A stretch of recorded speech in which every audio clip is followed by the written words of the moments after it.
Maharashtra news. जिल्हा परिषद प्राथमिक शाळा पाडळी येथे नवीन इमारतीचे भूमिपूजन समारंभ संपन्न। ऋषिकेश अविनाश धायगुडे पाटील। सातारा जिल्हा परिषद सातारा यांच्या वतीने जिल्हा परिषद प्राथमिक आदर्श शाळा पाडळी येथे 1,06,00,000 रुपये निधी उपलब्ध करून दिल्याबद्दल त्यांचा मनपूर्वक आभार। पाडळी येथे भूमिपूजन उत्सव सोहळा मोठ्या संख्येच्या उपस्थितीत पार पडला। यावेळी शाळा समितीचे अध्यक्ष, उपाध्यक्ष, सदस्य, ग्रामपंचायत सदस्य, पाडळी गावातील आजी माजी सरपंच, उपसरपंच आणि विविध सोसायटीतील चेअरमॅन, व्हाईस चेअरमॅन, विविध मान्यवर मोठ्या संख्येने उपस्थित होते। आज या ठिकाणी पाडळी गावच्या विकासामध्ये आणि एक नवी पिढी घडवण्याचं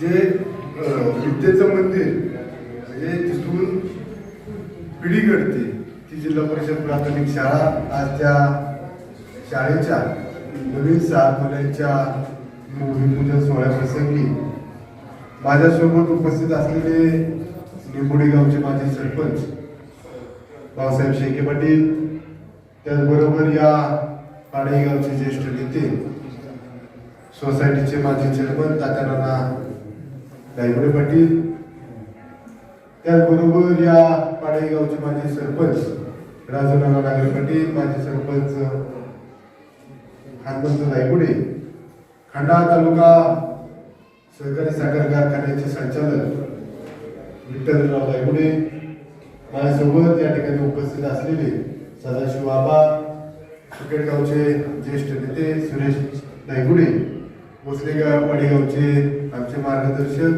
तिथले नेते दीपकदादा यादव, बोरीगावचे प्रथमेश दगडे पाटील, सुकेडगावचे सरपंच रवींद्र धायगुडे, बोरीगावचे ज्येष्ठ नेते रामकृष्णाना, या शाळेचे मुख्याध्यापक जाधव सर आणि ह्या शाळा या 7 खोल्यांचं ज्यांच्या अथक परिश्रमाने मंजूर झाले ते या शाळेचे माजी मुख्याध्यापक, सध्याचे विस्तार अधिकारी हनुमंत धायगुडे गुरुजी आणि आबासाहेब धायगुडे या शालेय समितीचे अध्यक्ष, त्याचबरोबर या शालेय समितीचे उपाध्यक्ष हरिभाऊ माने, या तिघांचं प्रथमतः आपण सर्वांनी टाळ वाजवून स्वागत करायचं। कारण खोल्या मंजूर होत असताना त्यामाग जे काही कष्ट घ्यावं लागते, जे काही चिकाटी घ्यावी लागते, ते खऱ्या अर्थाने जर का ह्या जोडगोळी नसती, म्हणजे तत्कालीन मुख्यमंत्री हनुमंत धायगुडे गुरुजी आणि आबा धायगुडे जर का नसते तर ही गोष्ट साध्य झाली नसती, असं मी या ठिकाणी प्रामुख्याने नमूद करतो। म्हणजे 2-3 वेळा प्रसंग असा झाला की पावसात ही दोघे इथून भिजत जिल्हा परिषदेच्या शाळेपर्यंत सातारा जिल्हा परिषदेत गेले, सिव्हिलच्या मार्फत त्या गोष्टी केल्या।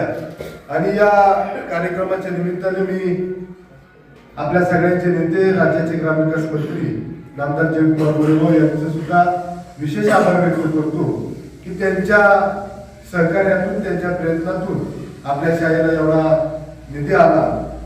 आता यावर मी जास्त काही बोलत नाही, फक्त थोडक्यात बोलतो की हरिभाऊने मगाशी सांगितलं की उर्वरित ज्या 6 शाळेच्या खोल्या त्या दुरुस्तीसाठी 40 लाखाचा प्रस्ताव आपल्या शालेय समितीने जिल्हा परिषदेला दिला होता।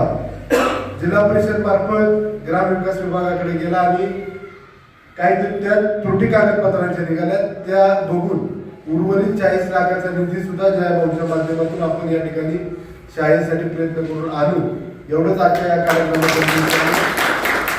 मी आपल्या सगळ्यांना शब्द देतो।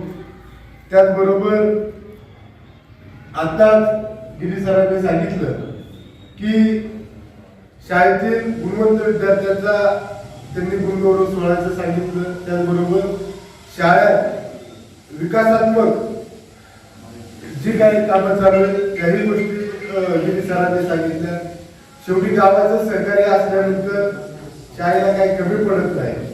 आता जिल्ह्यात मुख्यमंत्री स्वच्छ व सुंदर शाळेमध्ये आपल्या पाडे शाळेचा प्रथम क्रमांक आला, त्याबद्दल मी शालेय समितीचं सुद्धा अभिनंदन करतो. तसेच या सर्व शिक्षक वर्गाचं सुद्धा मनापासून अभिनंदन करतो. जाधव सर आपलं अभिनंदन, सर्व आपले शिक्षक वर्ग आपल्या सर्वांचं अभिनंदन व्यक्त करतो. आपण सर्वांनी आम्हाला या ठिकाणी बोलवलं त्याबद्दल आम्ही पुन्हा एकदा आपले आभार व्यक्त करतो. या पुढील काळात जे काही काम असतील या ठिकाणी चोपडे सर उपस्थित आहेत त्यांचं सुद्धा स्वागत करतो.